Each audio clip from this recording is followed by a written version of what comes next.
Et voilà, le petit quatuor de princesse. Ça, c'est le petit derrière d'Oushka, la petite poil long de la bande. Quant aux trois autres Scottish Straight, de gauche à droite, nous avons Humber. Pousse-toi un peu, Oushka. Non, pas toi, Nouchka. Oushka, il faut qu'il y ait de la place pour tout le monde. Nous avons ici Utopia et nous avons ici Ulycia. Voilà. Donc elles font une séance tétouille, car même si elles sont sevrées, entre guillemets, et bien évidemment, elles mangent des petites croquettes chatons, elles mangent de la pâtée en mousse Baby Cat le soir avec appétit. Elles aiment bien encore téter leur maman. Et comme Nouchka a des qualités maternelles exceptionnelles, elle fait téter ces petites chatonnes. Ce sont des tétés un peu câlins. C'est bien, c'est pour l'équilibre affectif. C'est quand même nutritif. Nouchka a beaucoup de lait de toute façon. Mais elles auront bientôt 8 semaines et même si elles continueront encore un peu à téter leur mère, l'essentiel de leur alimentation, même déjà aujourd'hui, c'est quand même les petites croquettes chatons. Je donne aussi du pâté mousse que je peux mélanger avec du lait pour chaton, du lait artificiel pour chaton, qui donne encore un apport de calcium, mais le petit pâté baby mousse Mother and Baby Cat et la composition est parfaite pour cet âge-là. C'est du pâté premier âge encore. Donc tout va très bien. Donc là on est on aborde la phase critique de ce qu'on peut appeler le trou ou le creux immunitaire. C'est-à-dire qu'en tétant le colostrum de leur maman les premiers jours, et elles ont acquis, absorbé et assimilé les anticorps de leur maman. C'est pourquoi il est très important les 3 premiers jours que les nouveau-nés tètent leur mère. Et même s'il existe des colostrums artificiels, rien ne vaut le colostrum de la maman pour le système immunitaire. Alors évidemment, entre la naissance où elles ont un tout petit poids, on va dire 80-100 grammes,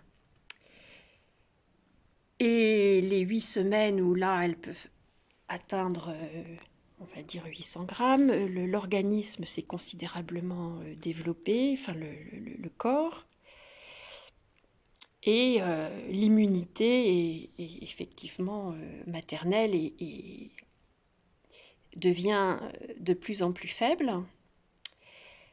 Alors le protocole, c'est de vacciner à 8 semaines, la primo-vaccination.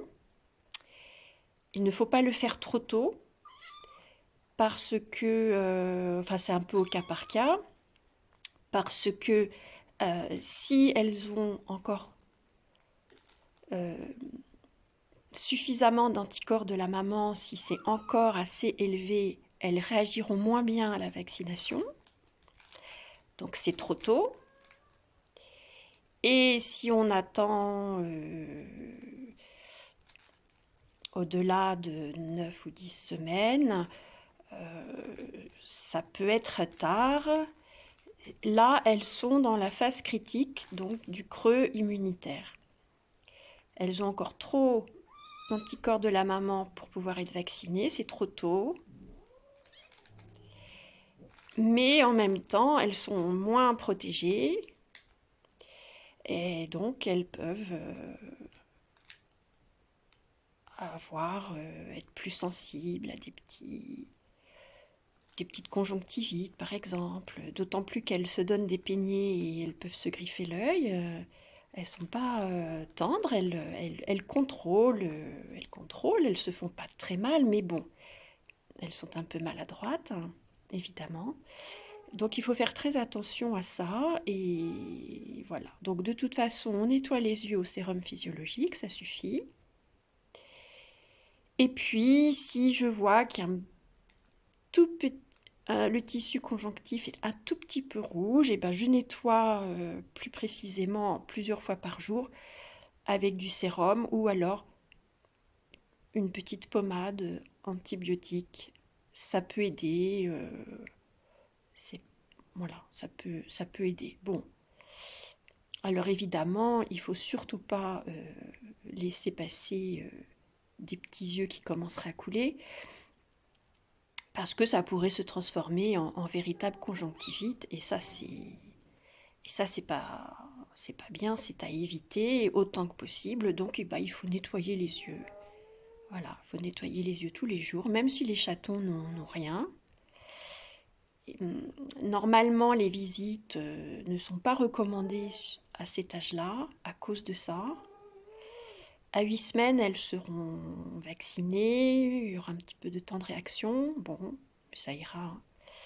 Donc je vaccine, ce sont les valences corps et c'est sur les symptômes coryza et le typhus, voilà.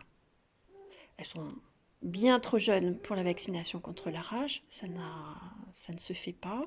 Ça se fait à partir de 12 semaines et dans des cas bien précis. Si elles doivent par exemple traverser la frontière française. Et que dire d'autre?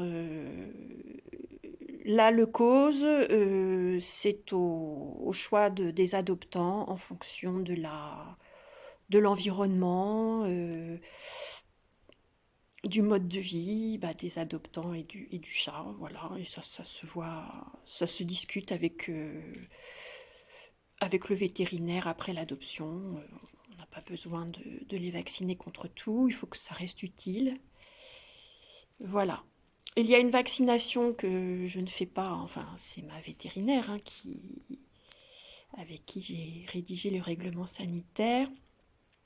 Voilà, ne sont pas vaccinés contre les chlamydia parce que sur les chatons, c'est pas bien.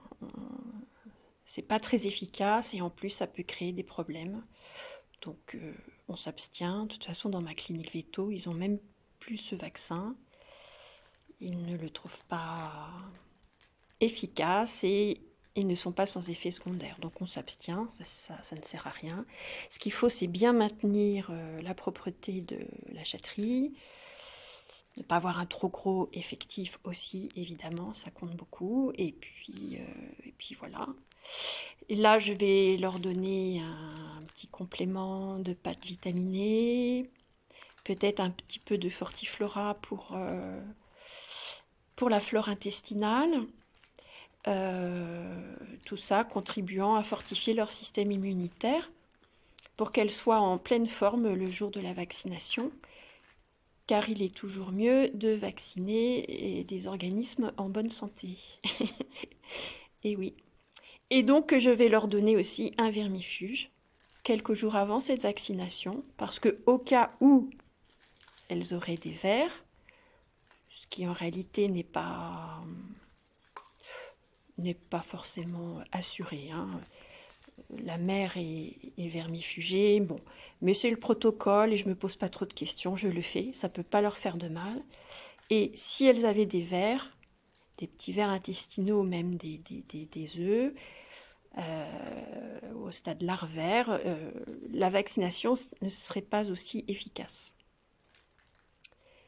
Voilà, donc je conseille de toute façon, avant toute vaccination, quelques jours avant, une semaine avant, on donne un petit vermifuge. Et le jour de la session, je prépare un petit sac premier soin et vous aurez un vermifuge à donner avant de voir votre vétérinaire pour la 3e injection à 16 semaines. Évidemment, si les chatons sont encore là après 16 semaines, c'est moi qui le fais. Mais les chatons sont en âge de partir à partir de 12 ou 13 semaines plutôt. Donc je ne veux pas priver les adoptants de leur chaton trop mignon. S'il est déjà réservé, évidemment, ils pourront partir et seront aptes à rejoindre leur famille à 3 mois. Voilà, voilà. Hein, Humber, tu m'as bien compris? Oh, oh, il a qui ce doudou là? Hein? Il était à Oushka tout à l'heure. Bon, vous partagez vos petits doudous. Hein? Voilà, donc il y a un petit peu de petits jouets partout. Oushka, oh, petite chérie. Oh. Voilà. La visite, là c'est leur maman.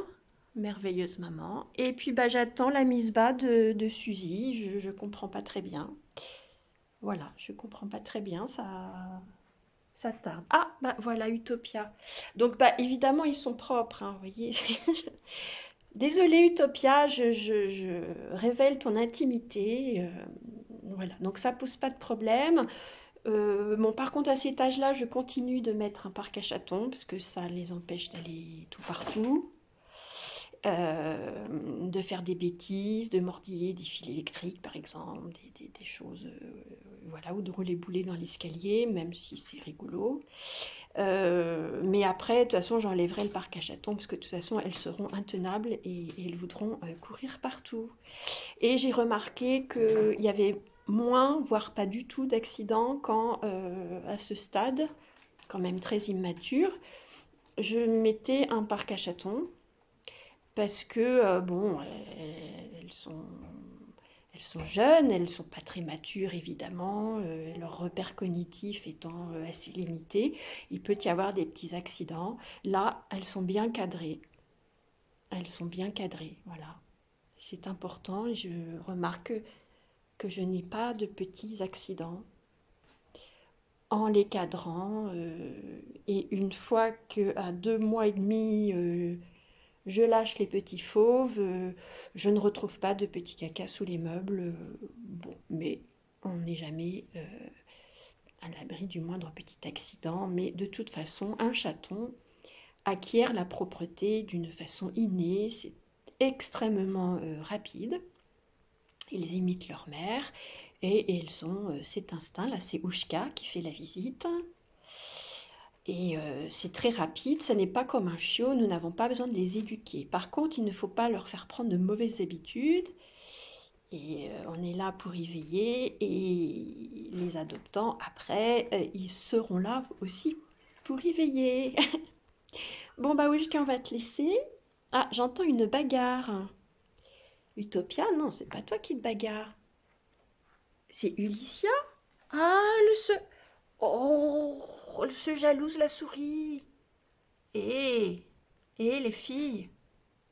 Bon. Allez, je vous laisse, la vidéo est très longue.